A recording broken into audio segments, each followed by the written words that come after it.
ఈ అన్య మతస్థులతో ఎందుకు అంటే ఇది ఒక ప్రశ్న. మరో ప్రశ్న ఉంటుంది మీకు, ఇది కమ్యూనల్, ఇది సెన్సిటివ్ ఇష్యూ, ఏం మాట్లాడుతున్నారండి అని అడుగుతా. ప్రతి దగ్గర ఇదే ప్రశ్న అనేది. కమ్యూనల్ ఏంటి, సెన్సిటివ్ ఏంటి, ఏం మాట్లాడుతున్నారు? ఈ చుట్టూ ఉండే జనాలతో ఎప్పుడైనా మాట్లాడే ప్రయత్నం చేశారా మీరు? మీకు మనకి మమ్మల్ని అయితే ఎవరు డిస్టర్బ్ చేయలేదు, మమ్మల్ని ఎవరు ఏం ఆంక్షలు పెట్టలేదు, అదైతే వాస్తవం. మేము వచ్చినా మాకు ఎప్పుడు మేము ఇబ్బందులు ఏం ఫేస్ అవ్వలేదు, మమ్మల్ని ఎవరు ఏం అనలేదు. ఇక్కడే కాదు, మేము వెళ్ళిన 21 ఆలయాల్లో కూడా మమ్మల్ని ఎవరు ఏం మాట్లాడలేదు. సో కానీ అక్కడ ఉన్న మిగతా శాఖల వాళ్ళు లేకపోతే ఇంకో డిపార్ట్మెంట్ వాళ్ళు అయ్యో మనం అన్ని మతస్థులతో అని అంటే నేను ఒకటే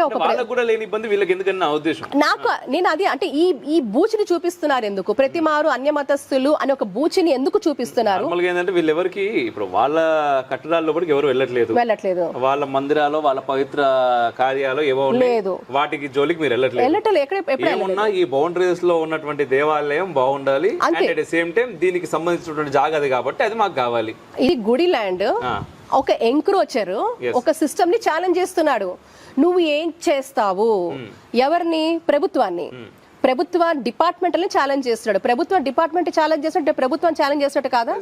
he's questioning endowment, he is questioning GHMC, he is questioning revenue, he is questioning police.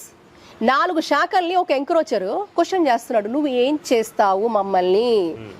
మేము ఇక్కడ యథేచ్ఛగా మేము కట్టుకుంటున్నాము, నువ్వేం చేయగలుగుతావు, నువ్వేమి చేయలేని గేలి చేస్తున్నాడు, ఎగతాళి చేస్తున్నాడు.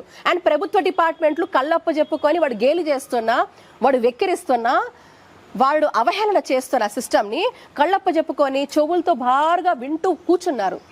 ప్రభుత్వం మీద ఇంకా ప్రజలకు ఎలా నమ్మకం వస్తుంది?